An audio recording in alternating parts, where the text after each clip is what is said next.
못 가본 길이 더 아름답다. 박완서 산문집 일부 내 생애의 밑줄.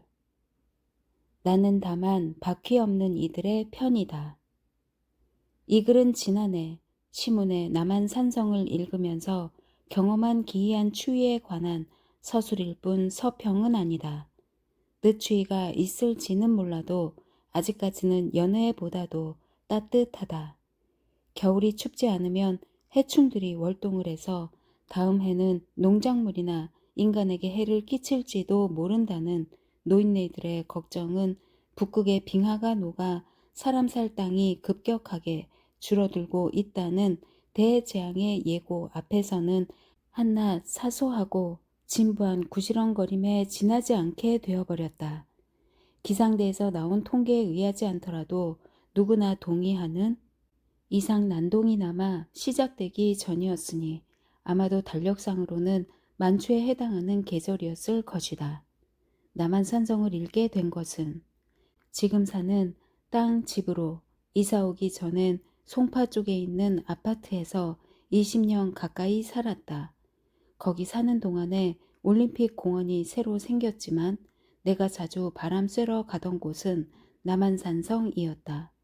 걸어가기엔 버거운 거리였지만 같은 단지에 사는 딸내 차를 이용하면 잠깐이면 다녀올 수 있는 거리여서 시골이라는 느낌과 근린공원 같은 친근함을 함께 맛볼 수 있는 곳이었다.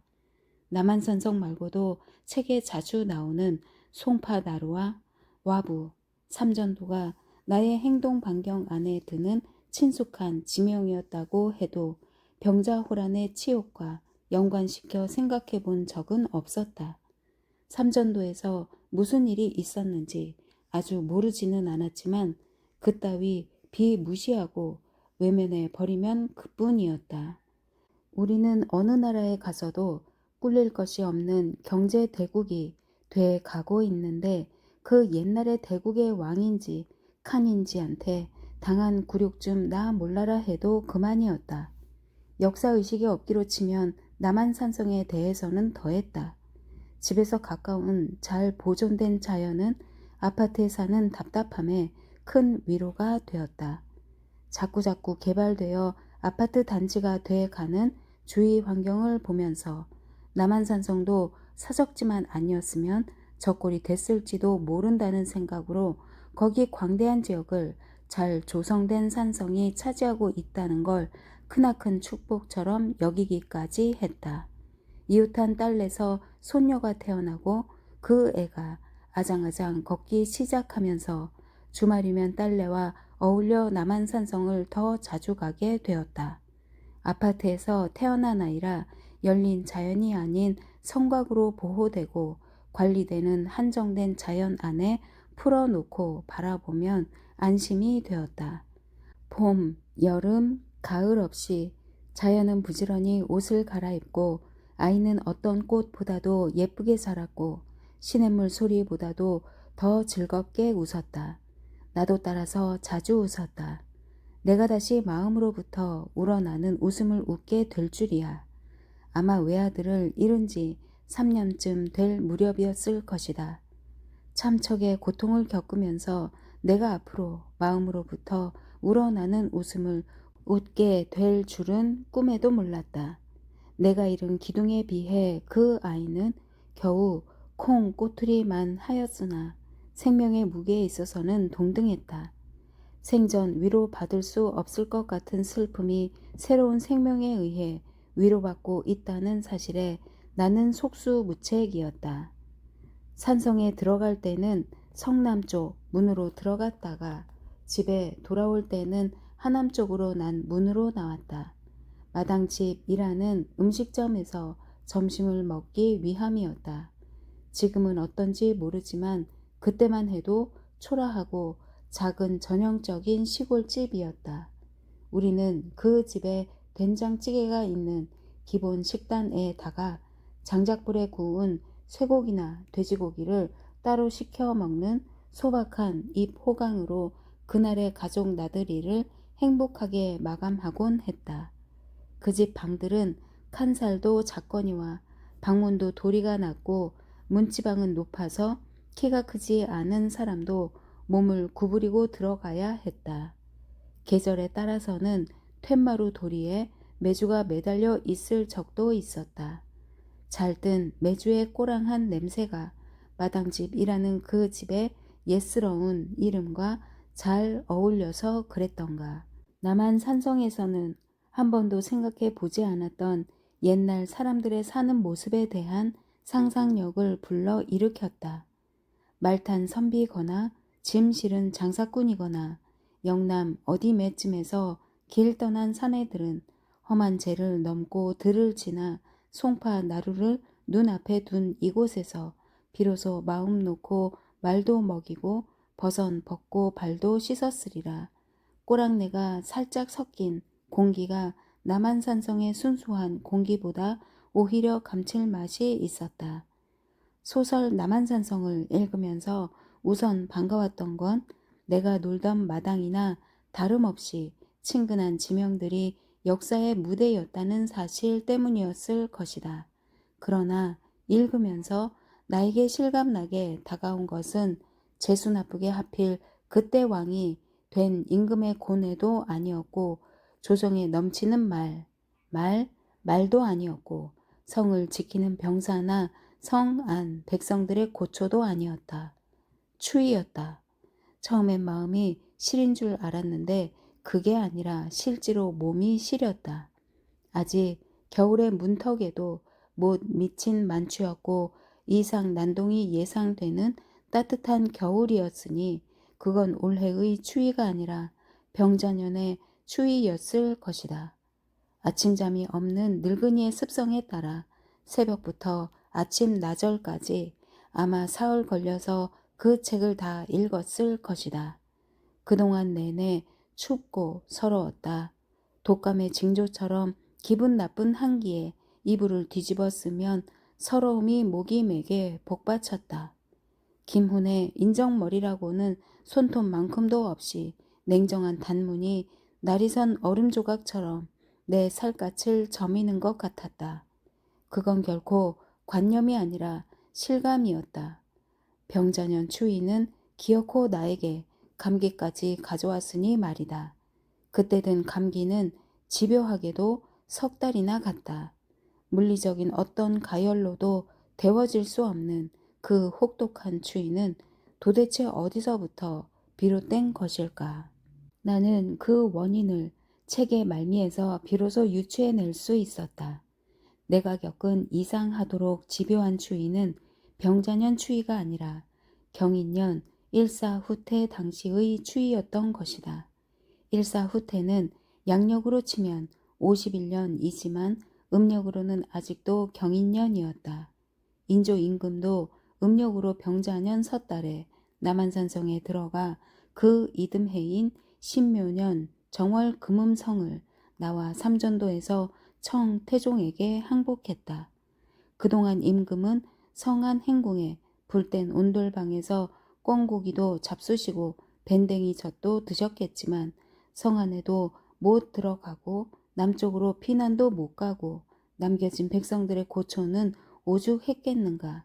추위나 배고픔보다 더 무서운 건 제 땅이지만 제 나라 조정이 없는 세상에서 겪어야 했던 천국군의 유린과 약탈, 더 견디기 어려운 건 버림받은 외로움과 분노였을 것이다. 경인년 겨울에다가 병자년 겨울을 대입할 수 있는 건 날짜 말고도 또 있었다. 그건 청국군과 중공군의 동일시였고 그게 아마 더 중요했을 것이다. 6.25 때는 앉은 채로 고스란히 당한 서울 시민들이 일사후퇴 때는 그 엄동설 안에 서울을 완전히 공동화시키고 남으로 피난을 간 것은 여름의 악몽 때문이기도 했지만 중공군이 쳐들어온다는 새로운 공포 때문이었다. 좋은 권력이건 나쁜 권력이건 약한 정부건 강한 정부건 개인이 자기 국적의 국가 권력 밖으로 내던져진 기분이 어떠한 건지 그 외로움과 공포는 겪어보지 않으면 모른다. 이 땅의 구속을 벗어나 지구를 몇 바퀴 훨훨 바람처럼 떠돌고 싶어도 여권이라는 조국의 보증서 없이는 불가능한 일이다. 경인년 여름 석 달 동안 적치하에 있었던 서울을 수복한 우리 정부가 제일 먼저 공들여 한 작업이 시민증과 도민증의 발급이었다. 그전에는 평민들에게 따로 신분증이라는 게 없었다. 초기의 발급 목적은 양민 보호보다는 간첩이나 부역자 색출이 주 목적이었던 것 같다. 심사가 까다로워 부역자로 의심받거나 고발이라도 들어오면 시민증 받기가 어려웠다.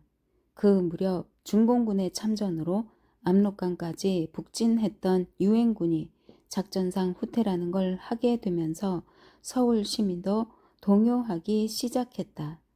권력자나 부자들이 먼저 서울을 떴다. 그들은 차량을 이용할 수 있는 사람들이었다. 트럭에다 아예 이삿짐처럼 가재 도구를 싣고 가는 사람들도 있었다. 우리 식구는 그런 사람들을 부러워하거나 미워할 자격도 없었다. 가장인 오빠가 6.25 때 부역한 혐의로 그때까지 시민증이 안 나와 꼼짝 못하고 있었다. 시민증이 곧 생명줄인 시대였다. 그게 없으면 즉시 빨갱이 취급을 당하고 빨갱이는 사람도 아니었으니까. 우리 식구는 좌불안석 하루하루가 사는 게 아니었다. 나는 나 혼자라도 식구들을 버리고 피난을 가버리고 싶은 불온한 욕망으로 몰래 작은 가슴을 자글자글 졸이면서 점점 전운이 짙어가는 나날을 견디었다. 한강이 얼어붙은 엄동설안에 정부로부터 정식으로 서울 시민은 모조리 남으로 피난을 가라는 후퇴령이 떨어지고 나서야 오빠에게 시민증이 발급됐다. 오빠의 족쇄가 풀린 것이다. 그러나 우리 집안에 내린 재앙은 그때부터였다. 우리가 신나게 피난짐을 싸는 사이에 오빠는 전쟁 전에 근무하던 학교에 볼일 보러 갔다가 거기 주둔한 군 부대에서 일어난 오발 사건으로 양쪽 다리를 관통하는 총상을 입었다. 학교 건물에 잠시 주둔했던 군대는 부상자를 근처 병원에 입원시켜 응급 조치를 받게 하고 남쪽으로 철수했다. 그때 우리 식구는 오빠 내외와 연년생 조카 둘과 엄마와 나 6 식구였다. 엄마와 올케는 아이를 업고 가야 하니까 가벼운 보따리나 이게하고 오빠와 내가 이부자리 양식 등 피난 보따리를 지던지 매던지 운수 좋으면 손수레라도 하나 장만해 둘이서 끌고 밀던지 하려던 그럴듯한 피난 행렬에 구도는 수습할 수 없이 산산조각이 났다. 군에서 오빠를 입원시킨 병원은 구파발 국도변에 있었다. 지금도 일사후퇴라고 불리는 마지막 후퇴령이 떨어진 날 시골 의사도 우리를 버리고 떠났다. 병원이 면한 국도에는 마지막까지 남아 정세를 관망하던 시골 사람들이 쏟아져 나와 달구지나 리어카를 끌고 혹은 지게를 지고 아이를 업고 걸리고 나무로 걸음을 재촉하고 있었다. 군에서는 헬리콥터까지 동원해 피난을 촉구하는 방송을 내보냈다. 공중에서 들리는 소리는 하늘의 명령처럼 지엄했다. 가다 죽더라도 피난을 안 갈 수 없는 상황이었다. 이제 오빠는 우리 집안에서 제일 큰 짐, 나의 족쇄가 되었다. 바퀴 없이는 도저히 움직일 수 없는 거대한 짐이었다. 바퀴나 지게로 식구를 나르는 사람보다도 단신으로 걸어서 가는 피난민이 더 부러웠다. 나도 오빠가 없다면 우리 식구가 벗어날 수만 있다면 저렇게 훨훨 날 수도 있을 것 같았다. 다행히 우리도 어찌어찌 해서 바퀴 달린 손수레를 하나 구할 수 있었다. 오빠를 태우고 나는 죽을 힘을 다해 사투를 벌였지만 짧은 겨울 해가 저물 무렵 겨우 무악재 고개를 넘고 나서 부실한 손수레는 바퀴가 빠지면서 내려앉았다. 구파발에서 무악재 고개를 넘기까지 나의 힘을 지탱해준 나의 희망, 나의 최종 목적지는 얼어붙은 한강이었다. 한강을 건너다가 얼음이 깨져 빠져 죽어도 좋았다. 풍문으로 한강은 꽁꽁 얼어붙은 걸로 돼 있었다. 역시 풍문으로 들리는 중공군의 만행은 시시각각 그 잔혹도를 더해갔다. 내가 거기까지라도 오빠를 밀고 올 수 있었던 건 내 힘 반, 중공군에 대한 공포감 반이었을 것이다. 손수레 바퀴가 장정의 무게를 이기지 못하고 빠져 달아나면서 오빠가 천근의 무게로 땅바닥에 내려앉자 내 머리에 전광석화처럼 떠오른 생각은 차라리 잘됐다. 나 혼자만이라도 이 재수 더럽게 없는 가족으로부터 벗어나자 하는 생각이었다. 나 혼자만이라면 얼마든지 그날 안에 한강에 이를 수 있었다. 그러나 나에 대한 식구들의 철석 같은 믿음은 나에게 차마 그럴 수 없는 기회를 주지 않았다. 바퀴가 빠진 자리에서 가까운 가난한 동네에서도 제일 허술한 빈집에 우리 식구가 스며든 그날 밤 사이에 서울은 사람이라고는 그림자도 없는 텅 빈 도시가 되었고, 다음날 밤을 틈타 인민군과 중공군은 점령군답지 않게 소리 없이 이 도시로 스며들었다. 그 집은 허술했으나 우리 식구의 몰골이 훨씬 더 남루했으니 우리는 그 집에 감사해야 했다. 그러나 주인이 바뀐 이 도시에서 우리의 존재가 들키는 게 두려운 나머지 불도 못 떼고 따라서 밥도 짓지 못했다. 불과 며칠 전에 그 많은 피를 흘린 오빠에게 따순 밥 한 숟갈 못 먹이고 얼음장 같은 냉골에서 추위에 떨면서 생쌀을 씹게 해야 했다. 어떻게 그런 모진 추위가 다 있었을까? 그 추위는 그 후에 우리에게 닥친 온갖 고난의 역전까지를 얼어붙게 하는 무서운 추위였다. 그 후에 일어난 일들을 나는 날짜별로도 기억할 수 있을 정도로 생생하게 간직하고 있다. 그 겨울의 추위가 냉동 보관시킨 기억은 마치 장구한 세월을 냉동 보관된 식품처럼 썩은 것보다 더 기분 나쁜 신선도를 유지하고 있으니 이건 기억이 아니라 차라리 질병이다. 기억 중 나쁜 기억은 마땅히 썩어서 소멸돼야 하고 차마 잊기 아까운 좋은 기억이라 해도 썩어서 꽃 같은 것으로 다시 태어나야 하는 것을. 결국은 발각됐고 우리는 남의 집을 털어 곡식을 훔쳐서라도 밥을 지어 먹을 수 있게 되어 차라리 발각된 게 잘된 줄 알았다. 그러나 곧 새로운 위기에 몰리게 되었는데 그건 그들이 오빠를 국군 부상병으로 넘겨짚은 거였다. 그들은 그걸 빌미로 우리를 끝까지 괴롭혔고 결국은 그들의 위협에 못 이겨 여섯 식구가 반으로 쪼개지는 기막힌 일을 겪었다. 그들은 부부를 가르고 모녀를 갈라놓았다. 부상병과 노인을 빼고 올케와 나를 북으로 데려가려 했다. 젖먹이는 그들도 차마 떼어놓지 못했으니 아기여분 올케와 내가 북으로 가는 대열에 끼게 되었다. 엄마가 교묘한 꾀를 내어 함께 실려가는 트럭을 놓치게 만들었고 그 후 도보로 가게 되었다. 우리는 낮에는 빈집에 들어가 숨어 있다가 밤에만 조금씩 걸어 임진강 가에서 그 강을 건너지 않고 숨어 지냈다. 임진강은 절대로 건너지 않기가 우리 가족이 찢어지면서 한 암호 같은 약속이었다. 이제와 생각해보니 바퀴가 없어서 한강을 건너지 못했고 바퀴를 피할 수 있어서 임진강을 안 건널 수 있었다. 식구는 다시 합칠 수 있었지만 나는 그 겨울부터 다음 해 겨울까지 1년 동안이나 생리가 멎었다가 서울이 수복되고도 한참 있다가 다시 시작됐다. 아마도 미군 부대에서 흘러나온 트랜스 지방 풍부한 턱짓기 덕이었을 것이다. 그러나 시중에 창궐한 그런 턱짓기만으로는 심한 출혈, 모진 추위와 굶주림으로 탈진한 오빠를 소생시킬 수는 없었다. 나는 그때 생리만 멎은 게 아니라 성장도 멎어버린 것 같다. 반세기도 넘어 전의 추위, 굶주림, 불안, 분노 등 원초적 감각의 기억은 그로 인하여 감기도 걸릴 정도로 현실적인데 비해 현재 누리고 있는 소비사회의 온갖 풍요하고 현란한 현상들은 그저 꿈만 같다.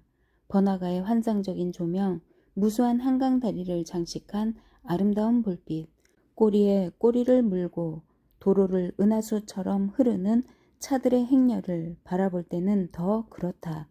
그런 것들이 거기 실제로 존재하는 게 아니라 내가 혼이 빠져 보이는 환상만 같다.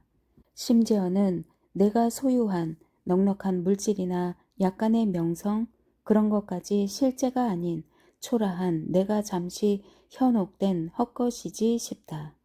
어쩜 그렇게 혹독한 추위, 그렇게 무자비한 전쟁이 다 있었을까? 이념이라면 넌더리가 난다. 좌도 싫고 우도 싫다. 진보도 보수도 안 믿는다. 김훈의 말을 빌리자면 나는 아무 편도 아니다. 다만 박해 없는 자들의 편이다. 아, 남대문. 남대문이 불타던 날 밤에도 나는 아무것도 모르고 잠만 잘 잤다. 평상시처럼 10시 좀 지날 때까지 TV를 켜놓고 있었다. 주말 연속극을 하는 시간이었다. 나는 워낙 초저녁 잠이 많아 아무리 재미있는 연속극도 10시가 넘으면 끝까지 보지 못한다. 그날도 졸음에 겨운 시간에 남대문 지붕에서 연기가 나고 많은 소방차가 몰려와서 진화 작업을 하고 있다는 속보를 연속극 도중 잠깐씩 자막으로 보았지만 그 가벼운 보도 태도 때문에 정말 불이 나리라고는 상상도 못하고 곧 잠자리에 들었다. 남대문이 불타 버렸다는 기막힌 사실을 안 것은 다음날 아침. 이른 아침에 큰딸애가 전화로 그 사실을 알려주면서 말했다. 엄마, 내 심장이 타들어 가는 것 같았어요. 나는 말문이 막혀 대답하지 않고 허둥거리며 TV를 켰다. 불타는 남대문을 보여주면서 너도 나도 한마디씩 하는데 다들 남대문이라 하지 않고 숭례문이라고 했다. 숭례문 현판을 불길로부터 무사히 구한 얘기를 하고 있어서였을 것이다. 우는 사람도 있었고 절을 하는 사람도 있었고 꽃을 바치는 이도 있었다.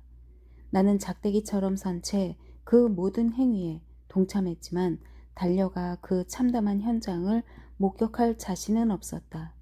훗날 부득이 그 길을 통과할 일이 있어도 차마 그쪽은 바라보지 못할 것 같았다.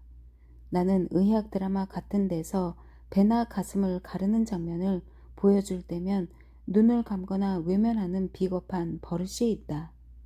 남대문을 처음 본 것은 8살 때였지만 그 이름은 어려서부터 자주 들으면서 자라서 서울이라는 이름보다 더 친숙했다. 서울 출입이 비교적 잦은 집안이었고 동네 사람들 중에서도 서울 갔다 온 사람은 벼슬이라도 하고 온 것처럼 한동안 으스대고 다닐 때였다. 서울에서 겪은 신기한 경험 중에는 실패담도 많았다. 워낙 큰 대처라 만나보고 싶은 사람이나 친척집을 찾지 못해 고생하고 안타까워한 것이 가장 대표적인 실패담이었다. 그럼 듣는 사람이 꼭 한마디씩 하는 말도 정해져 있었다. 남대문 임납이지. 서울이 어디라고 동네 이름만 가지고 사람을 찾나 찾길. 임납이란 편지를 드린다는 뜻으로 그 시절엔 편지 겉봉에 흔히 쓰던 문자였다. 그러니까 남대문 임납은 주소를 정확하게 쓰지 않고 남대문이라고만 쓴 편지를 가리키는 말로 주소도 모르고 사람을 찾아 나서는 사람을 조롱하거나 핀잔 줄 때 쓰는 말이었다. 우리 시골에서는 리 단위의 동네 이름만 갖고도 사람도 찾고 편지도 잘 들어갈 때라 그 소리는 서울이 굉장히 크고 번잡할 뿐 아니라 시골뜨기들한테 배타적일 거라는 인상까지 풍겼다. 또 그 남대문의 문패는 남대문이 아니라 숭례문이라는 것도 어려서부터 알고 있었다. 한글로 읽고 쓸 줄 알아도 한문을 모르면 무식쟁이 취급 당하던 때였다. 시골서 상경한 선비가 숭례문 현판을 쳐다보면서 큰 소리로 남대문이라고 읽으면서 누가 썼는지 명필이로고 감탄까지 했다는 여기는 위선적인 무식쟁이를 조롱하는 당시의 대표적인 우스갯소리였고 소녀한테까지 천자문을 가르치고 싶어 했던 할아버지로부터 가장 자주 듣던 엄포였다. 남대문을 처음 본 것은 8살 때였다. 총구석에서 개성이라는 소도시로 나왔을 때 서울역을 본떠 만들었다는 개성역도 어마어마해 보였는데 서울역의 규모는 거기 될 것도 아니었다. 특히 기차에서 내려서 역사에 이르기까지 거쳐야 하는 구름다리는 2층 집도 못 보았던 촌 계집애에게는 너무도 권위적이고 위압적이었다. 짐을 이고 지고도 뭐가 그렇게 급한지 앞다투어 뛰어가는 수많은 사람들의 혼잡 속에서 엄마를 잃어버릴 것 같은 공포감 때문에 더 그러했을 것이다. 가까스로 역사 밖으로 빠져나와도 사람들한테 밟혀 죽을 것 같은 혼잡은 마찬가지였다. 짐이 많은 엄마를 보고 지게꾼들이 앞다투어 몰려들었기 때문이다. 지게꾼 말고도 거지도 많고 행상도 많은 게 1930년대의 서울역 광장이었다. 가까스로 그 혼잡을 빠져나왔을 때 저만치 남대문이 보였다. 당시만 해도 남대문 주위에는 높은 건물이 없었다. 남대문 홀로 크고 장엄했다. 하여 남대문로 양쪽의 건물들이 납작 엎드려 있는 것처럼 보였지만 그렇다고 남대문이 위압적인 건 아니었다.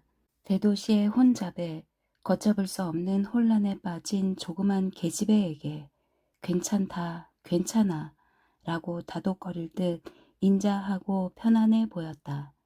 한 가문의 맥을 한 손에 틀어쥔 것처럼 당당하고 기가 센 종가댁 증조 할머니도 매맞고 우는 어린 것들한테는 기꺼이 당신 치마폭을 내주고 감쌌다. 남대문의 석축이 그렇게 부드럽고 여성적으로 보였다. 저 문 안에 도성이 살만한 데가 될 것 같은 안도감이 왔다. 그렇게 해서 나는 서울 사람이 됐다. 그 후 어른이 될 때까지 여름, 겨울 1년에 2차례씩 한 해도 안 거르고 서울역을 거쳐 고향집에 다녀오곤 했지만 다시는 남대문을 눈여겨보지 않았다. 눈에 안 들어온 게 아니라 들어왔어도 아무런 느낌도 없었을 것이다. 남대문과 나 사이에 아무런 불순물도 안 섞인 완벽한 만남은 최초의 한 번으로도 축복인 것을. 그러나 그걸 못 잊고 소설 속에서 우려먹은 적이 있다. 1974년 신인 시절에 쓴 단편 중 부끄러움을 가르칩니다. 라는 작품이 있다. 그 시절 나 자신도 제어할 수 없는 힘으로 미친 듯이 써댄 6.25를 소재로 한 작품 중 하나인데 엄동설안의 서울을 버리고 마지막 피난대열에 낀 주인공의 눈을 통해 남대문을 이렇게 묘사했다. 아침 늦지막이 중학달이 집을 떠나 종로, 광교, 을지로 입구, 남대문까지 우린 너무 느리게 걸었고 어머니가 이렇게 군뱅이처럼 걷다가는 해 안에 한강도 못 건너겠다고 걱정을 하는 바람에 이제부터라도 앞만 보고 기운내서 열심히 가야겠다고 마지막 돌아보는 셈치고 돌아다본 시야에 문득 남대문이 의연히 서 있었다. 눈발을 통해 본 남대문은 일찍이 본 일이 없을 만큼 아름답고 웅장했다. 눈발은 성기고 가늘어서 길엔 아직 쌓이기 전인데 기와골과 등에만 살짝 쌓여서 기와의 선이 화선지의 먹물로 그은 것처럼 부드럽게 번져 보이는 게 그지없이 정답기도 했지만 전체를 한 덩어리로 볼 땐 산처럼 거대하고 준엄해 내 옹색한 시야를 압도하고도 넘쳤다. 나는 이상한 감동으로 가슴이 더워왔다. 남대문 미의 극치의 순간을 보는 대가로 이 고난의 피난길이 마련되었다 한들 어찌 거역할 수 있으랴 싶었다. 그건 결코 안이하게 보여질 수 없는 꼭 어떤 비통한 희생의 보상이어야 할 것 같은 생각이 들었기 때문이다. 나는 거의 종교적인 경건으로 예배하듯이 남대문을 우러르고 돌아서서 나무로 걸었다. 이상하게도 훨씬 덜 절망스러웠다. 어떤 극한 상황에서도 우리를 덜 절망스럽게 하고 희망과 꿈을 갖게 하는 거야말로 바로 문화의 힘일 터이다. 그건 또한 문화 민족이라면 문화재가 있어야 하는 까닭이기도 할 것이다. 그러나 문화재가 그걸 공유한 민족에게 이러한 영감을 주기까지는 많은 세월이 걸리게 돼 있다. 뛰어난 장인과 훌륭한 재료를 구할 수 있는 재력만 있다고 해서 하루아침에 되는 게 아니다. 오랜 세월 자연의 풍상을 견디고 사람들의 사랑과 공경을 받음으로써 비로소 원형 위에 그런 신비한 덮개가 앉는 게 아닐까. 남대문 내부가 일반에게 공개됐었다는 건 불타버린 후에 비로소 알았다. 그 전에 알았어도 들어가 볼 마음이 났을 것 같지 않다. 어느 만치 떨어져서 바라봐야 남대문이 가장 아름답게 보이나 그 적정 거리를 나만이 알고 있는 것처럼 느끼는 것으로 좋겠던 것이다. 그러나 불타버리고 나자 그 거대한 지붕을 어떤 구조가 떠받치고 있었을까 그걸 못 받은 게 아쉽게 느껴졌다. 그리고 방화범에 대해서도 내 나름의 상상력을 굴려보았다. 물론 아직 방화범이 잡히기 전이었다. 그는 아마도 지독한, 너무 지독해 거의 미쳐가는 탄미주의자였을 것이다. 매일같이 남대문에 드나들면서 부드러운 목재가 얼마나 섬세하고 긴밀하게 교감하면서 그 장대한 지붕을 떠받치고 있나를 보고 또 보는 사이에 그 불가사의한 미에 참을 수 없는 질투를 느낀 나머지 혼자 독점할 궁리를 하지 않았을까. 경찰은 방화범을 시중에서 찾고 있지만 그는 아마 가까운 남산으로 올라가 자기가 집착했던 것에 찬란한 최후를 구경했을 것이다. 불이 꺼진 지금쯤 그는 그가 맛본 강렬한 쾌락 끝에 형벌처럼 찾아온 존재의 비루함에 전율하며 자기 몸뚱이 여기저기에 남아있는 찰과상과 화상 자국을 짐승처럼 핥고 있을 것이다. 그러나 그는 내 상상력을 더 발전시킬 새도 안 주고 신속하게 잡히고 말았다. 그때 비로소 나는 내 상상력조차 독창적인 것이 아닌 미시마 유키오의 금각사에서 빌려왔다는 걸 깨닫고 허탈해졌다. 방화범은 어이가 없을 정도로 신속하게 잡혔다. 비슷한 전과도 있었고 범행도 순순히 자백했다. 그는 인명피해가 없었다는 걸로 생색까지 내려들었고 그렇게까지 큰 불이 될 줄은 몰랐다고 했다. 방화범까지 믿은 우리의 소방 능력이라니 참담해지지 않을 수 없었다.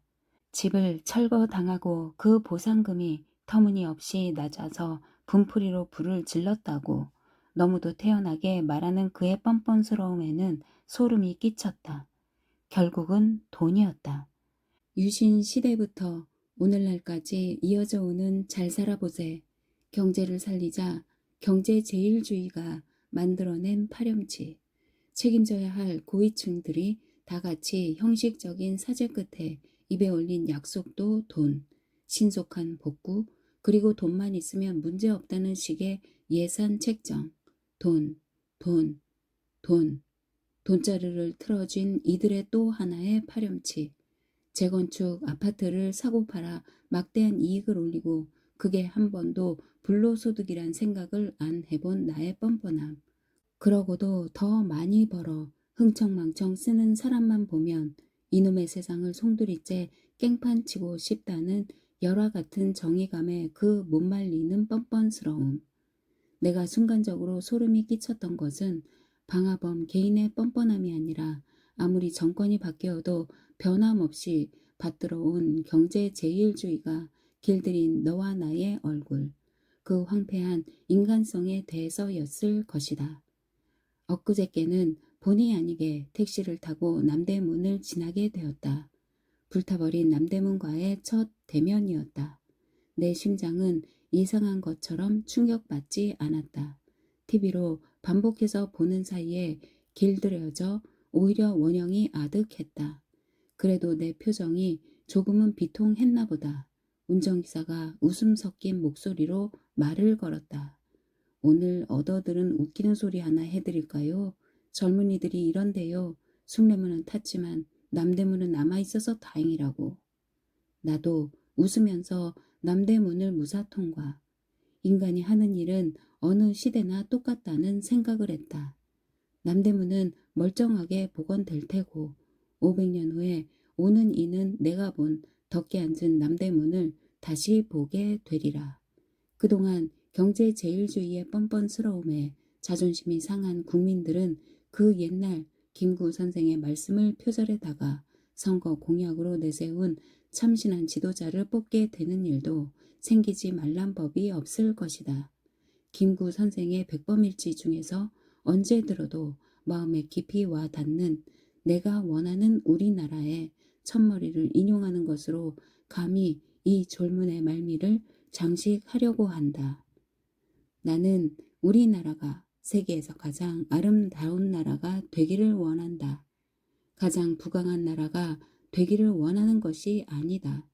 내가 남의 침략에 가슴이 아팠으니 내 나라가 남을 침략하는 것을 원치 아니한다. 우리의 부력은 우리의 생활을 풍족히 할 만하고 우리의 강력은 남의 침략을 막을 만하면 족하다. 오직 한없이 가지고 싶은 것은 높은 문화의 힘이다. 문화의 힘은 우리 자신을 행복하게 하고 나아가서 남에게 행복을 주겠기 때문이다. 식사의 기쁨. 어느 호텔 화장실에서였다.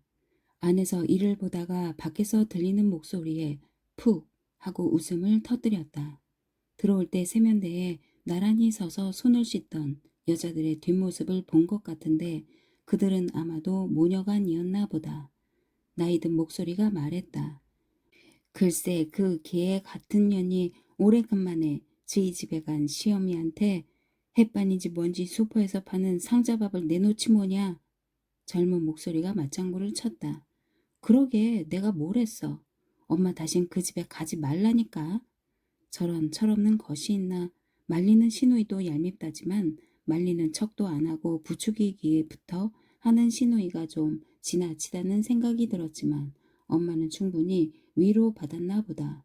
두 사람의 대화가 알아들을 수 없을 만큼 낮고 오순도순해졌다. 내가 웃음을 참지 못했던 것은 개 같은 년이라는 독특한 발음 때문이었다. 개도 아니고 개애였다. 그 발음을 어찌나 길쭉하고 길게 하는지 그 엄마의 분노와 섭섭함, 모멸감이 생생하게 느껴졌다. 나도 툭하면 햇반을 즐겨 먹는 편이고 공장에서 생산한 밥이 집밥 못지 않게 맛있고 때깔은 더 좋은 것에 감탄까지 할 적도 있다. 그 집 며느리도 밥을 새로 짓자니 시간도 걸리고 자기 솜씨가 공장밥보다 못할 것 같은 두려움도 있고 해서 공장밥을 내놓았을 텐데 그게 그렇게 노여워할 일일까.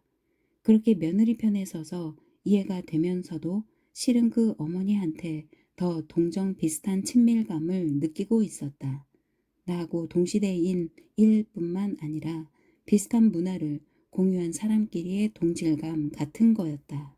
그들 모녀의 얼굴을 봐두고 싶었지만 내가 볼일을 끝내고 나왔을 때 그들은 거기 없었다. 부잣집 응접실이라 해도 손색이 없을 만큼 말쑥하고 화사한 호텔 화장실을 개 같은 년이라는 원색적인 욕이 적당히 휘젓고 간 것 같아 다시 한번 비죽비죽 실없는 웃음을 흘렸다. 말 한마디로 천냥 빚을 갚는다는 말도 있지만 손수 지은 더운 밥 한 그릇이 손님에 대한 환대, 공경, 우정, 친밀감 등 사람 사이에 있어야 할 온갖 좋은 것을 다 얹어줄 수 있다고 믿었던 시절이 있었다. 그때는 요새 세상과는 될 것도 아니게 먹을 것이 귀하고 모든 여건이 척박한 때였지만 행복한 시절이기도 했다. 귀한 손님이 오셨을 때는 부랴부랴 더운 밥을 지어서 대접하는 건 기본이고 끼니 때온 손님은 차려놓은 밥상에 숟가락 하나만 더 놓으면 된다는 것도 밥을 주식으로 하니까 가능한 미덕이었다. 식구수에 맞춰서 빠듯하게 지은 밥에서 한 숟갈씩 덜어내어 감쪽같이 밥 한 그릇을 만들던 우리 엄마들의 십시일반의 솜씨는 가히 예술이었다. 그렇다면 한두 사람분의 쌀에다 물을 듬뿍 붓고 우거지와 온갖 푸성기를 쳐 넣어 10사람도 먹일 수 있도록 늘리는 솜씨는 요술이 아니었을까.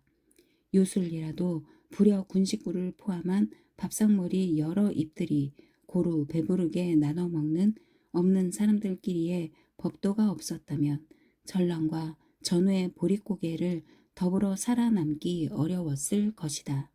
그때 엄마들이 무진장 물을 탄 죽을 먹고도 만족한 포만감을 느낄 수 있었던 것은 그 한 그릇에는 영양가 이상의 것이 담겨 있었기 때문이 아니었을까.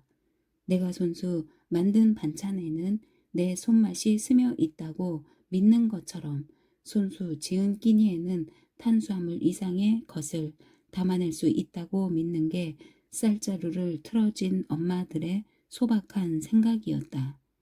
화장실에서 들은 나이든 목소리의 주인공도 아마 그런 기억을 가지고 있는 나와 동년배였을 것이다.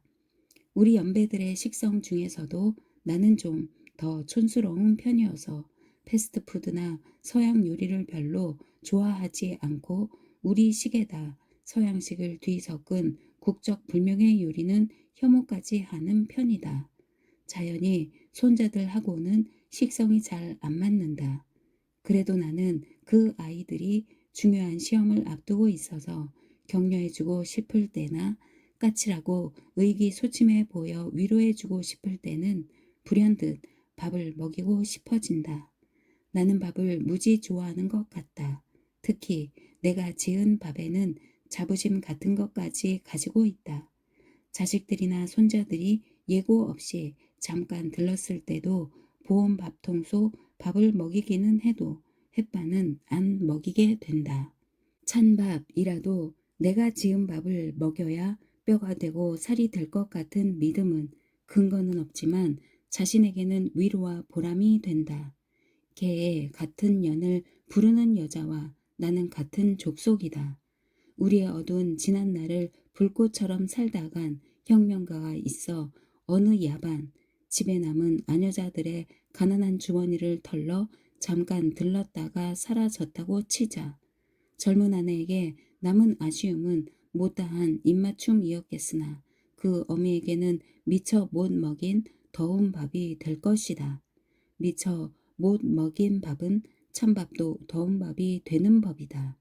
이 나이에 아직도 극진히 공대해야 할 우더른이 남아있는 건 아니지만 환대하고 싶은 사람, 우위를 표하고 싶은 사람까지 주위에 없는 건 아니다.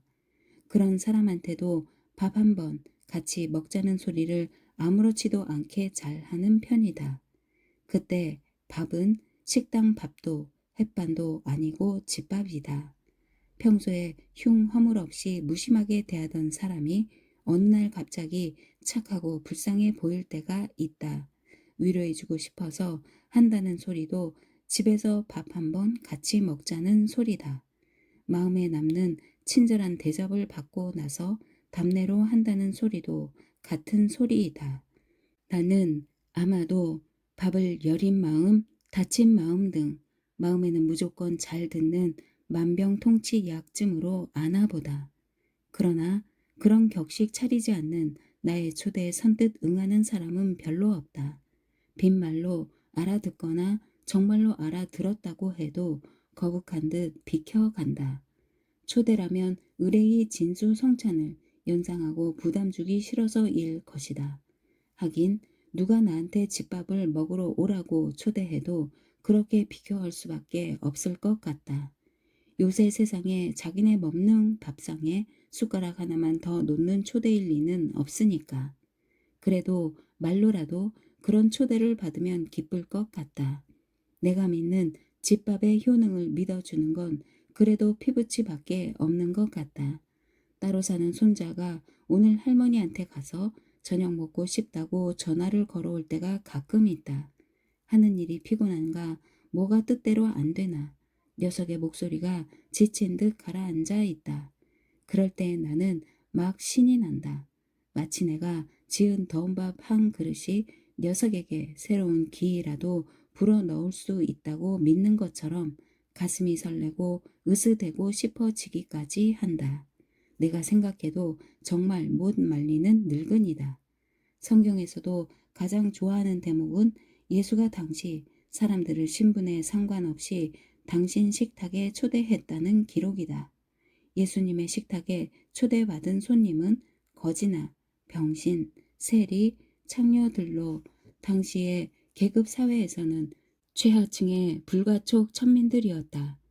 가난하지는 않지만 감히 예수를 초대할 엄두도 낼 수 없는 죄인 신분인 세리 사케오에게는 예수께서 자청하여 오늘은 너희 집에 가서 식사를 하겠다고 말씀하신다. 초대할 집도 대접할 끼니도 없는 거지나 불황자들은 자기가 초대받은 식탁에 같이 초대하고 사케오처럼 돈은 있으되 소외당한 이에게는 당신을 초대하도록 유도하신다. 그들 죄인과 소외 계층은 예수님과 한 식탁에 앉아 동등한 대접을 받음으로써 위로와 용서의 은총을 받았을 것이다. 예수님이 죄인과 가난뱅이를 용서하고 위로하는 방법은 바로 식탁을 같이 하는 거였다. 나는 성경에 나오는 예수님의 기적에 대해서는 정말 그랬을까 믿는 둥 마는 둥 하는 편이다. 그러나 가장 천한 신분의 죄인들과 한 식탁에서 먹고 마시고 하나가 되어 우위를 다졌다는 기록은 사대 복음서에 공히 여러 번 반복해서 나오니 아마 실화일 것이다. 실화일 터인데도 너무 아름다워 꼭 꾸민 이야기, 소설처럼 읽힌다. 말도 안 되는 거짓말을 소설 같다고 폄하하는 소리를 자주 듣지만 나는 내가 소설가여서인지 꼭 정말 있었던 일 같고 있을 수밖에 없는 일처럼 진실한데 아름답기까지 한 이야기를 소설 같다고 생각한다. 최근에 레이몬드 카버라는 미국 작가의 단편집 대성당을 읽었다. 레이몬드 카버라는 작가 이름도 처음 들어보고 미국의 다른 현대 작가에 대해서도 아는 것이 거의 없다. 아무런 선입견이나 읽었다고 말하고 싶은 허영심 없이도 술술 잘 읽혔다.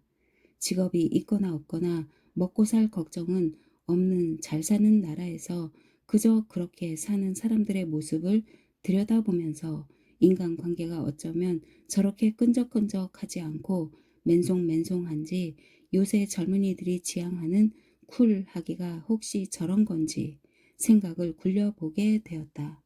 헤어져도 관계가 잘 청산되지 않아 낫도가 된 콩처럼 끈끈한 줄을 끌고 다녀야 하는 우리네 인간관계도 지겹지만 저들도 참 재미없게 사는구나 싶은 게 그 소설을 읽는 재미였다.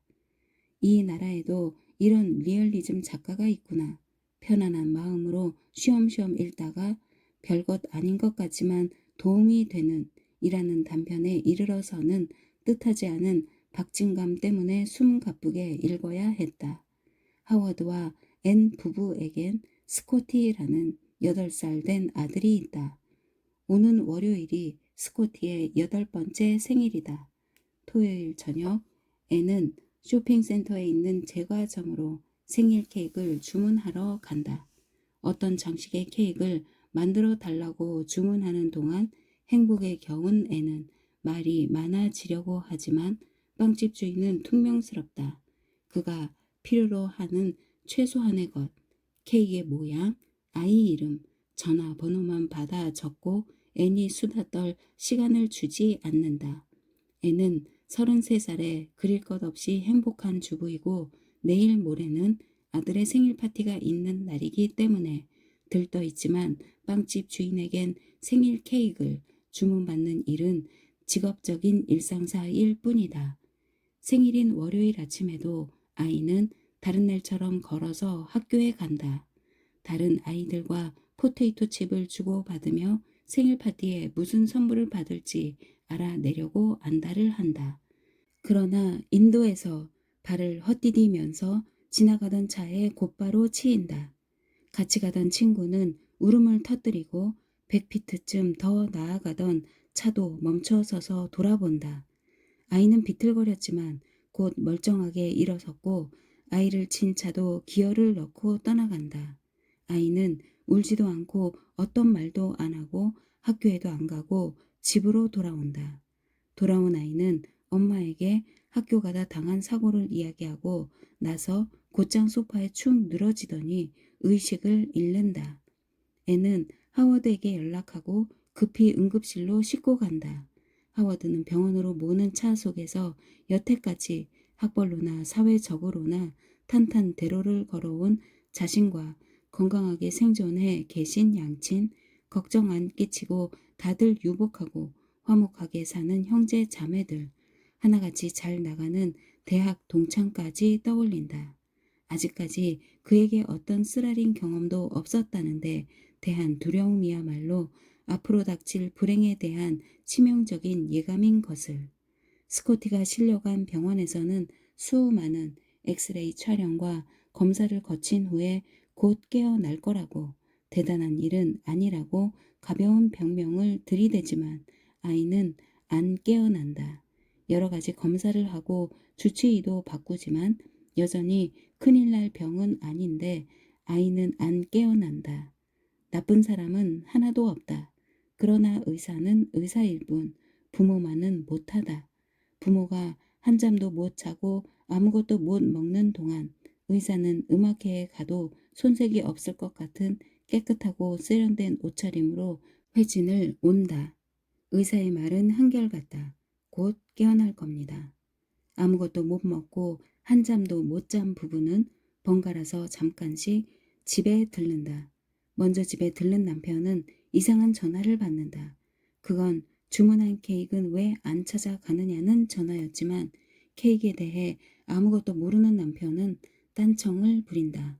그는 미지의 상대가 스코티란 아들 이름을 입에 올린 것만으로도 불길한 예감에 사로잡혀 언성을 높이고 빵 장수는 주문한 빵을 전혀 기억도 못하는 걸 보고 장난질을 당했다고 생각하고 이상한 막말을 남기고 전화를 끊는다. 남편은 공포감에 사로잡힌다. 병원으로 돌아와 아내에게 그 괴 전화에 대해 이야기하지만 아내 역시 생일 케이크를 주문한 사실에 생각이 미치지 못한다. 다음날 아내가 집에 왔을 때도 새벽 5시에 같은 전화를 받는다. 새벽 5시라니 얼마나 공포에 사로잡히기 쉬운 시간인가. 그러나 밤새 빵을 만들어야 하는 빵 장수는 한참 일할 시간이다.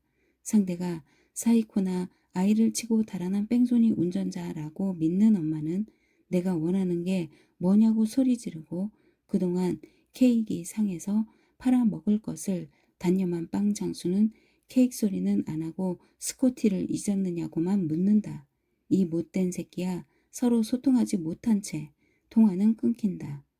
아이는 병원에 온 지 사흘 만에 단 한 번 정기 없는 눈을 떠 엄마 아빠를 보는 듯 했으나 다시 감고 영영 숨을 거둔다.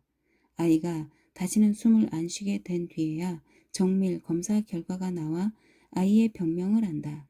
진작 알았으면 아이를 살릴 수도 있었다고 의사는 심심한 유감의 뜻을 표하지만 병원 측에 잘못이 있는 것도 아니다.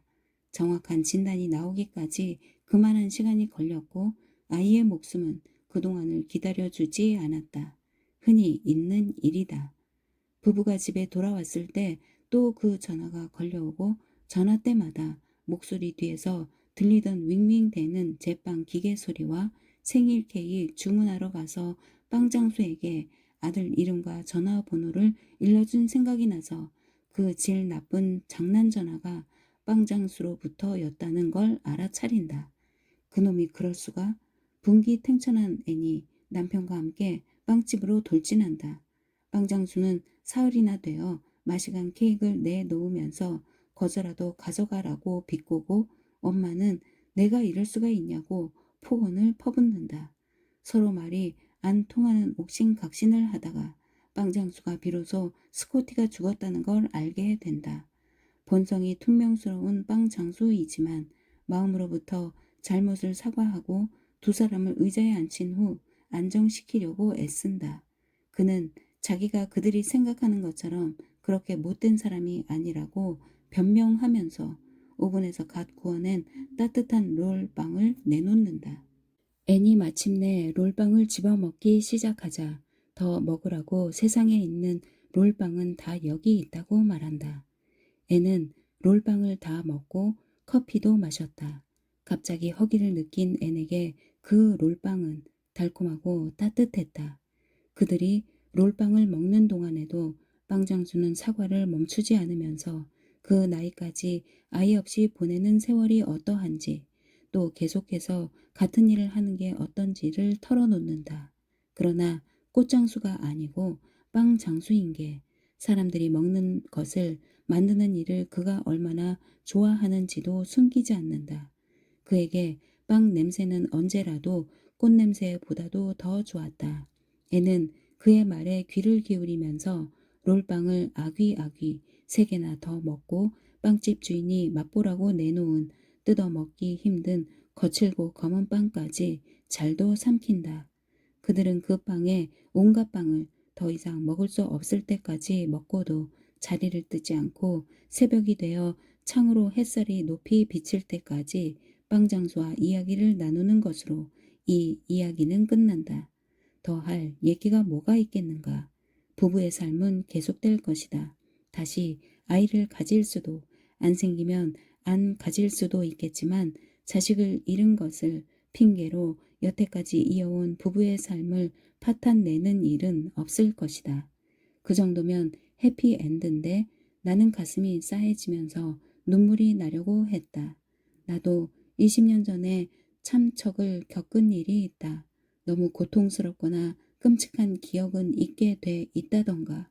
기억력에 그런 편리한 망각작용 때문인지 그 당시 일이 거의 생각나는 게 없다. 나중에 딸들한테 들은 건데 아들의 장례를 치르는 동안 나는 우리 집 아닌 어딘가에 자리 보전하고 드러누워 있었다고 한다.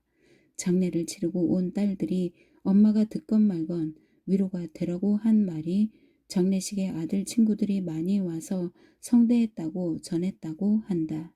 그걸 전해 듣자 내가 눈을 번쩍 뜨더니 그 친구들 뭐 좀 잘 먹여 보냈느냐고 물었다고 한다.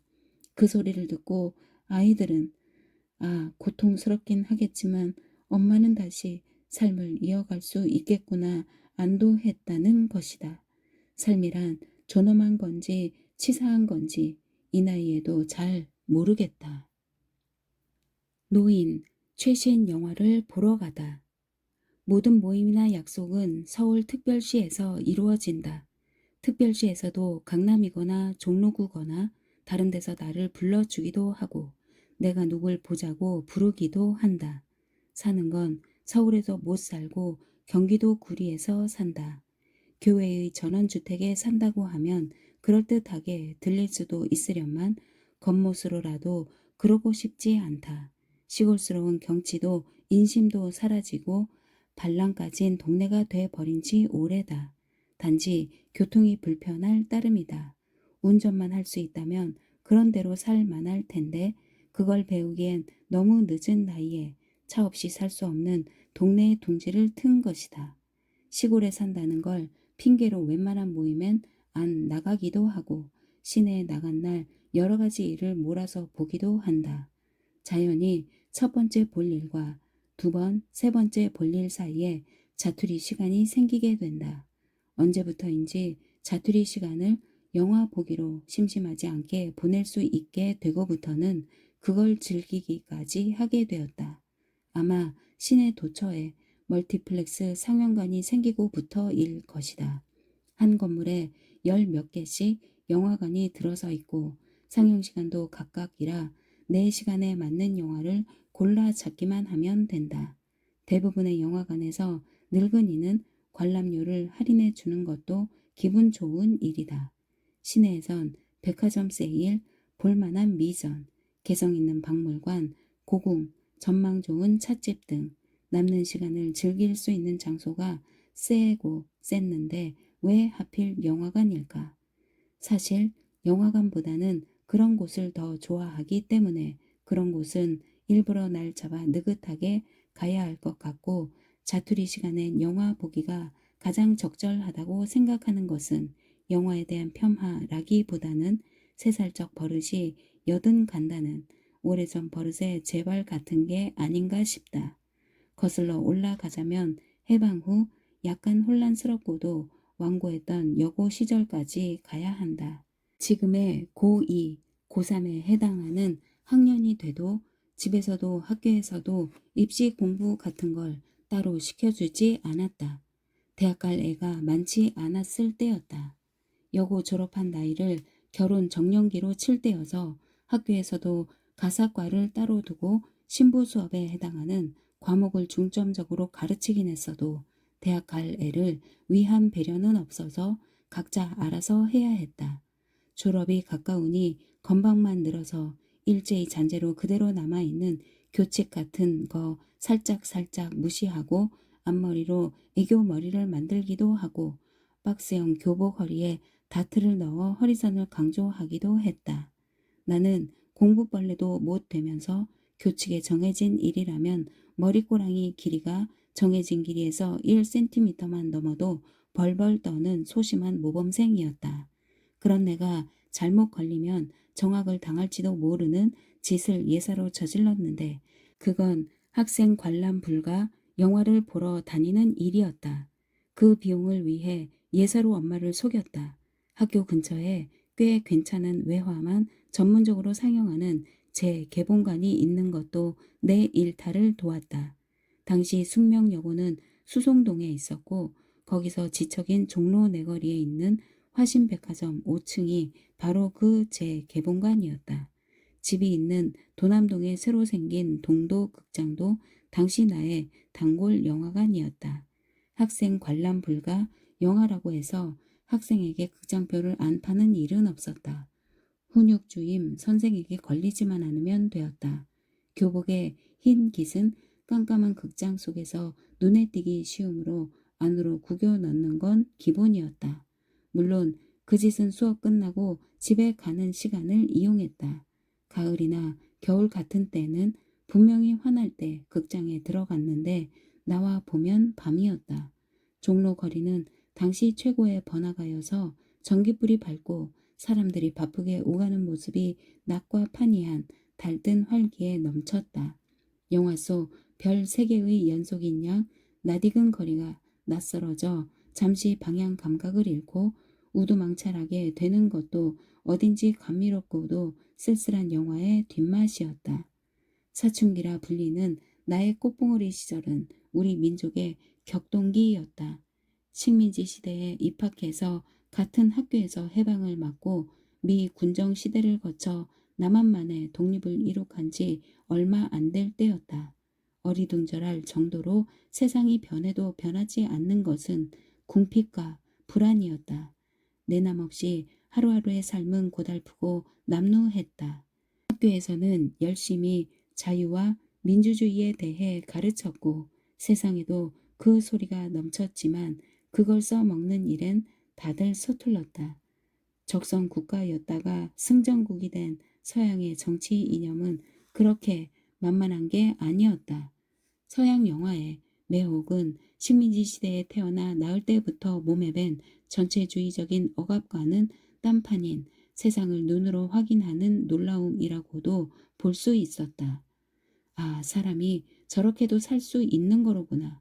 남녀노소에 구애받지 않은 거침없는 자기 표현도 눈부셨지만 해놓고 사는 건 또 얼마나 편리하고 의리의리해 보였는지 우리의 생활 양식이 거의 서양 사람 수준으로 또는 그 이상으로 변한 뒤에 태어난 요새 젊은이들은 아마 상상도 못할 것이다. 학교에서 가까운 서양 영화 위주의 재개봉과는 그 시절에 나의 꿈의 궁전, 판타지이자 카타르시스의 장이었던 것이다. 졸업반이 되어도 대학 입시에 대한 어떤 압박도 받지 않았다. 반에서는 졸업식 때까지를 참지 못하고 중간에 결혼하는 동무까지 생겨서 학교 생활은 더욱 느슨해졌다. 학교에서도 보충 수업은커녕 정규 수업을 빼먹는 선생님도 종종 있었다. 주로 대학에서 모셔온 강사 선생님이 그런 자유를 누리는 것 같았다. 선생님이 빠지는 시간은 결과라고 미리 교무실 칠판에 나와 있었다. 당번이 교무실에 다녀와서 그걸 통고해주면 반의 환호성이 일었다. 각자 제 하고 싶은 걸 하면서 놀 수 있었다. 나는 결과나 쉬는 시간에 대비해 늘 한두 권의 소설책을 가방에 넣고 다녔지만 결과가 점심시간과 연달아 있을 적에 영화관에 가고 싶은 유혹을 떨치지 못했다. 그러나 엄연한 수업 시간에 학교를 빠져나간다는 건 여간한 배짱 아니면 엄두가 안 나는 위험한 모험이었다. 소심한 자가 모험을 하려면 단짝이 필요한 법이다. 어느 날 단짝과 학교를 빠져나가 화신 영화관의 어둠 속에 스며들기까지는 순조로웠는데 영화의 재미가 막개가 쏟아져 갈 무렵 정전이 된 것이다. 이북에서 남으로 보내는 전기를 끊고 나서 남한 전기 사정은 극도로 나빠졌다가 조금 나아진 게 그 꼴이었다. 유일한 대중교통수단인 전차가 정전으로 멈춰 서는 일도 다반사였다. 큰 극장에서는 자가 발전이라는 것도 하는 모양이었지만 값싼 재개봉관이었다. 관객도 착하고 순했다. 정전이 계속 오래되는데도 항의도 안 하고 휘파람도 불지 않았다. 영화관 측에서 그런 착한 관중에 대한 서비스 정신을 발휘해 무대 위에 촛불을 켜고 악극단 가수를 동원해 쇼를 부리기 시작했다. 관중들은 이게 웬 떡이냐 하는 듯이 킬킬대고 박수치고 했다. 수업을 빠져나온 우리만 초조했지만 단짝도 나도 시계 같은 것도 없었고 돈도 아깝고 해서 다시 전기가 들어오고 영화를 상영할 때까지 기다렸다가 끝까지 보고 나왔다. 나와 보니 해가 저문 초저녁이었다. 그때서야 가슴이 두근두근 무작정 학교로 뛰었지만 때는 이미 늦어 학교는 사람의 그림자 없이 괴괴하고 깨끗이 청소된 교실 칠판에는 우리 둘의 이름과 이 두 사람은 교무실로 오라는 담임 선생님의 엄명이 크게 써져 있었다. 서둘러 가방을 챙겨 가지고 교무실로 갔으나 교무실에 남아있는 선생님은 아무도 없었다. 수업을 빼먹고 극장 갈 때의 배짱은 어디로 갔는지 담임을 못 만나고 집에 가면 그날 밤잠을 제대로 잘 수 있을 것 같지 않았다. 그날 안에 어떡하든지 담임을 만나야 된다는 생각으로 숙직실로 숙직 선생을 찾아갔다. 숙직 선생님이 친절하게 선생님들의 신상 명세서를 설해 놓은 걸 찾아내어 보여주는데 거기에는 선생님 댁 주소뿐 아니라 집의 약도까지 그려져 있었다. 담임 선생님 댁은 우리 집이 서울 와서 제일 먼저 자리 잡았던 변두리 빈촌에 있었다. 면한 지 오래된 산동네였지만 그쪽 지리가 훤한지라 약도만 보고도 찾을 수 있을 것 같았다. 그 사이에 날이 아주 어두워 숙직 선생님이 너희들이 애쓴 것은 내일 담임 선생님한테 얘기해 줄 테니 그만 집으로 가라고 겁먹은 우리를 달래주었지만 우리는 그 밤의 안면을 위해 굳이 선생님 댁으로 향했다. 그리고 어렵지 않게 그 산동네에 매달린 선생님의 누옥을 찾아냈다. 선생님은 어디서 한잔 하시는지 아직 안 돌아오시고 쪽진 얌전한 사모님 치마꼬리에 매달린 사내 아이는 5살 정도밖에 안 돼 보여 막내이지 싶었다. 들어오라는 말도 없는데 들어가 기다릴 수도 없고 일단 사모님한테라도 우리 사정을 정중히 말씀드렸으니 다음날 큰 벌은 면할 수 있을 것 같아 그냥 집으로 돌아왔다. 다음날 교무실로 찾아뵌 선생님은 뭐 그만 일로 집까지 찾아왔었느냐고 오히려 우리를 위로했다. 그 담임 선생님이 당시에는 꽤 이름이 알려진 중견 작가인 박노갑 선생님이시다. 문과반의 문학소녀들은 소설가가 담임이 되었다는 것만으로도 상당히 흥분했었다. 그러나 선생님은 소녀들이 빠지기 쉬운 경험의 무게가 실리지 않은 허황하고 감상적인 미문애의 유혹을 엄하게 경계하면서 때때로 극도의 혐오감까지 나타내시곤 했다. 자연히 인기 있는 선생님은 못 되었다. 당시 일간지에 연재하는 선생님의 중편 소설을 읽기 위해 일부러 그 신문을 구독했는데 별로 재미가 없었다. 그러나 변두리 산동네에서 초라하게 사시는 선생님을 뵙고 나서는 선생님을 다시 보고 존경하게 되었다. 요새는 존경하던 사람도 못 사는 걸 보면 다시 보면서 경멸하게 되는데 그때만 해도 지식인의 가난은 후광을 발할 때였다. 선생님은 이듬해 닥쳐온 6.25 전쟁 후 좌익으로 몰리고 나서 우리 문단에서 사라졌다. 나 역시 전쟁 때문에 대학을 못 다니게 되어 그때 선생님이 열강하신 문학 개론과 창작 시간이 나의 최종 문학 수업이 되었다. 지금도 그분의 영향이 내 안에서 아직도 유효하다는 걸 느낄 때가 종종 있다.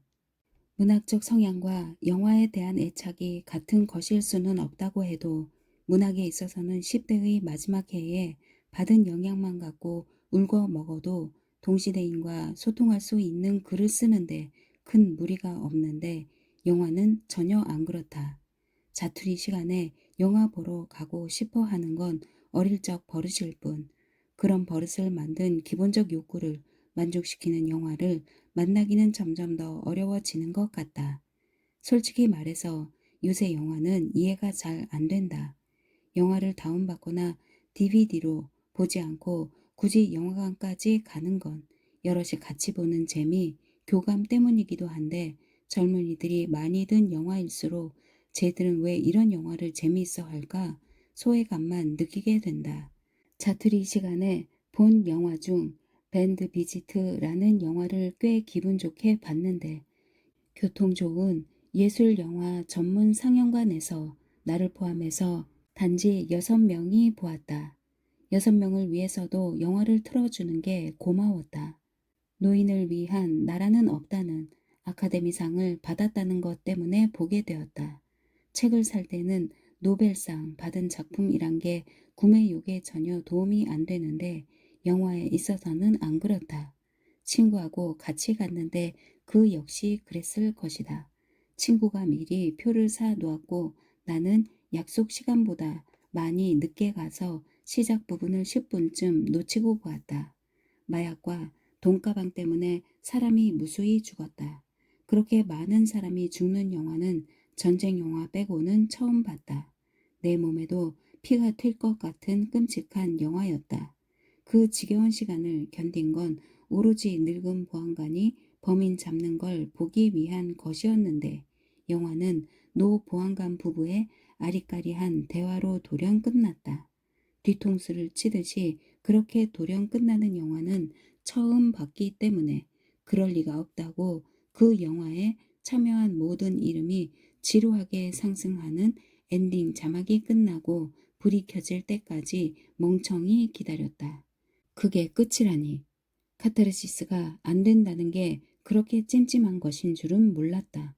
혹시 우리가 놓친 시작 10분의 그 영화의 결론이 미리 나와 있었을지도 모른다는 생각도 들었지만 그렇다고 해도 나중에 다시 볼 생각은 없다. 우리가 미국에 태어나지 않아서 참 다행이다 라고 생각한 게 그나마 그 영화를 본 소득이었다. 총기 소지가 금지돼 있다는 것만으로도 우리나라가 미국보다는 살만한 나라로 여겨졌던 것이다. 그러나 웬걸 부모야 말할 것도 없고 온 국민이 살아 돌아오기만을 기원한 어린 두 소녀가 드디어 토막 시체로 발견된 사건이 터졌다. 시체를 토막내다니 돈 때문도 원한 관계도 아닌 동기 없는 살인사건. 그래서 성도착증 내지는 사이코로 결론 지을 수밖에 없는 살인범이 아무렇지도 않은 얼굴로 평범한 동네의 이웃으로 섞여 살 수 있는 나라는 살만한 나라인가? 우리가 건망증이 심해서 그렇지 상상을 초월한 그런 엽기가 이번이 처음도 아니다. 이 지구상에서 삶을 이어간다는 건 거기가 어디이든 끔찍한 모험이란 생각이 든다. 하필 그 무렵 시내에서 자투리 시간이 생긴 김에 소시적 버릇이 시키는 대로 영화를 보게 되었다. 추격자라는 영화였는데 멀티플렉스에서 상영하는 수많은 영화 중에서 하필 그 영화를 보게 된 것은 사전 정보가 있어서가 아니라 나의 남은 시간과 그 영화의 상영 시간이 딱 맞아 떨어졌기 때문이다. 표가 거의 매진되어 맨 앞자리밖에 안 남아 있다는 것도 영화가 재미있을 것 같은 기대감을 더했다. 그러나 하필이면 20여 명을 죽여서 토막낸 살인범을 추적하는 영화였다. 두 소녀 살인사건 이전에 실제로 있었던 연쇄 살인사건을 토대로 만든 영화라고 했다. 심증만 가지고 억울한 사람, 범인 만들까봐 전전긍긍하는 검찰이나 경찰의 몸조심 등 볼만한 요소가 없는 건 아니었다 해도 예슬양의 시신 중 머리 부분을 못 찾아 하천을 샅샅이 뒤지는 현장을 TV 화면으로 목격한 뒤였다. 살인범의 집 수족관에 떠 있는 사람의 머리가 영화 같지 않고 진짜 같아 그 끔찍한 리얼리티를 견디기가 정말로 힘들었다. 구역질과 현기증이 나는 걸 참고 그 영화를 끝까지 볼 수 있었던 것은 살인범의 소굴에서 처절한 악전 고투 끝에 마침내 빠져나온 여자만은 마지막까지 살아남을 줄 알았기 때문이었다.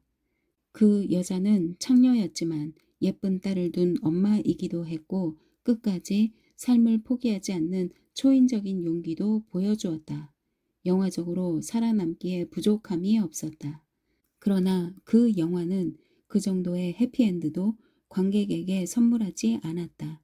살아 돌아오길 그렇게 바란 예슬양까지 죽게 한 실제 사건에 비추어 볼 때 한 사람도 못 살아남는 게 더 현실적일지도 모른다. 그러나 기록 영화도 아닌 극 영화가 그렇게까지 현실을 복사할 필요가 있을까?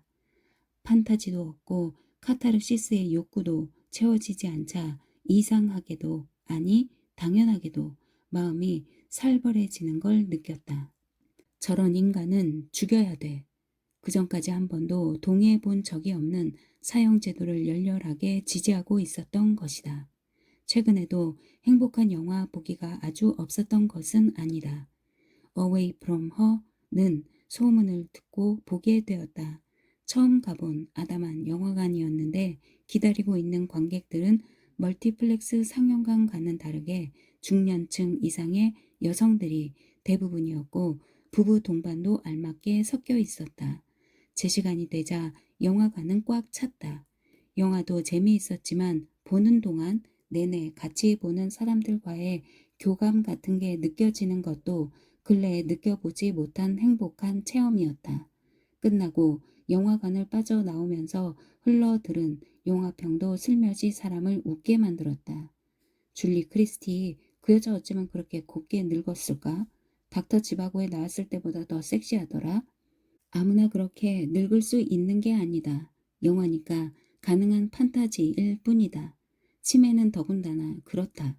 다들 치매에 대해 공포감을 갖는 건 치매란 인간성의 좋은 부분, 사랑할 수 있는 능력, 연민, 배려, 수치심 등을 상실하고 가장 추한 밑바닥을 드러내는 일이라는 걸 알고 있기 때문이다. 내 밑바닥에 무엇이 있는지 자기도 모르는 걸 어느 날 갑자기 드러낼 수도 있다는 게 어찌 공포스럽지 않으랴. 수세식 변소 때문에 한 번도 자세히 볼 기회가 없었던 자기 변을 남이 가장 잘 보이게 벽에 쳐 바르는 치매의 대표적인 증세만 봐도 치매가 표현하고자 하는 걸 알 수가 있다. 영화를 보러 온 중년층 이상의 여성들이라면 어른을 모셔본 실제 경험이나 주위에서 보고 들은 걸로 다들 그쯤은 알고 있을 것이다. 여전히 아름다운 여성성을 잃지 않고 새로운 사랑까지 할 수 있고 게다가 그동안 해로해온 착한 남편의 다분히 이기적이고 위선적인 사랑에 멋진 복수까지 할 수 있다면 그건 얼마나 황홀한 치매인가? 그런 치매는 판타지일 뿐 치매의 실체는 아니다.